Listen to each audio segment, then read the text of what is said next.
안녕하세요. 역사상 최악의 연쇄살인마로 남아있는 공포의 대상 패스트에 대해 이야기해볼까 합니다. 렛츠고!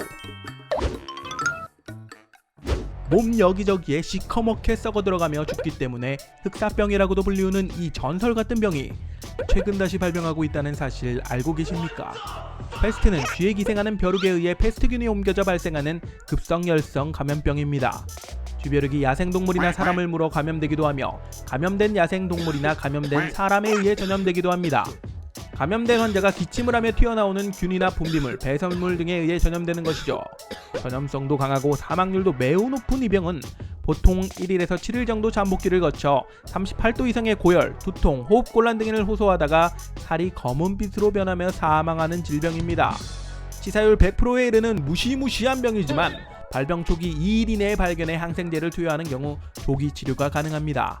몇 차례에 걸쳐 유행했던 병으로 1차 대역병은 6세기 당시 가장 많은 피해를 본 동로마 제국 황제의 이름을 따 유스티니아누스 역병이라고도 불리우며 이집트에서 발생하여 유럽, 아프리카, 중동, 아시아까지 퍼졌습니다. 2차 대역병은 14세기에 가장 큰 피해를 안겨준 사례로 건조한 평원지대인 중앙아시아에서 시작되어 몽골 제국의 전쟁을 통해 쉽게 유럽으로 넘어오게 됩니다. 당시 몽골군은 서방과의 전쟁 중 패스트로 죽은 시체를 가져와 적진을 향해 쏘았습니다. 생화학 무기와도 같았던 이 무기는 엄청난 살상력을 발휘하며 유럽에 패스트라는 연쇄살인마를 전파합니다. 유목생활을 하는 몽골인은 정착생활을 하는 유럽인 대비 쥐로 인한 패스트 전염에서 안전했기 때문에 가능한 일이었죠.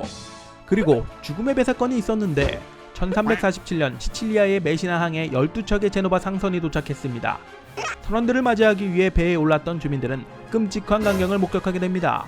대부분의 선원들이 이미 사망한 상태였고 살아있는 몇몇도 피와 고름이 묻은 검은 종기에 덮여 있었던 것이죠. 메시나 당국은 즉시 이 죽음의 배에게서 떨어지고 즉시 출항시킬 것을 지시했지만 이미 늦은 뒤였습니다. 배에 올랐던 항구 주민들 역시 그 선원들과 비슷한 증상을 보이며 죽어나갔고 패스트는 그렇게 시칠리아 전체에서 삽시간에 유럽 전체로 퍼져나갔습니다. 확산된 패스트로 인해 유럽 전체 인구 중 30-40%인 7,500만 명 이상 몰살되었습니다.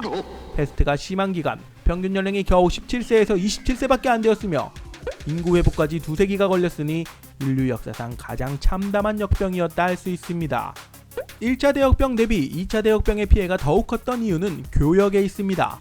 1차 대역병 당시 서쪽과 북쪽 유럽 등지로 향하는 길목을 고트족, 반달족, 훈족 등이 촘촘히 막고 있었기 때문에 교육이 쉽지 않았습니다. 허나 2차 대역병 당시 실크로드가 열리며 활발한 교역이 이루어졌고 감염되기 쉬운 환경이 조성된 것이죠. 패스트균에 감염된 벼룩은 말, 낙타 등의 동물이나 짐칸 등에 숨어있던 쥐에 올라타 유럽 전역으로 이동하게 된 것입니다. 이탈리아 피렌체에서는 시체를 여러 층 쌓아 구덩이를 꽉꽉 채웠을 뿐만 아니라 시에나에서는 흙으로 잘 덮이지 않은 시체를 개들이 먹어치우는 일도 다반사였고 패스트에 걸린 가족을 집에 두고 나머지 가족들이 도망갈 정도로 참혹했습니다. 전염병이 지배층의 잘못 때문이 아님을 증명하기 위해서라도 책임 제공자를 설정해야 했고 그 희생양으로 이교도 집단으로 차별당하면서도 당시 너무나도 잘 먹고 잘 살던 질투의 대상 유대인이 되었습니다. 패스트로 죽은 사람이 거의 없었던 유대인들이 우물에 역병을 풀고 다닌다는 사실무근의 소문까지 퍼지게 됩니다. 이 뭔 개소리야! 이러한 소문으로부터 유대인들은 엄청난 대학살을 당하게 됩니다. 아이노이 날 것 없이 수백 명의 유대인을 한 곳에 가두고 산채로 불태울 정도로 잔인했었고 당시 교황인 클레멘스 6세가 학살 금지 칙령을 반포하기까지 이릅니다. 이렇게 끝모를 검은 그림자는 17세기를 끝으로 발병 횟수가 줄어듭니다. 이태리 밀라노에서 패스트 환자를 격리 조치하여 효과를 보았고 이를 토대로 철저한 검역 시스템 관리가 널리 퍼졌습니다.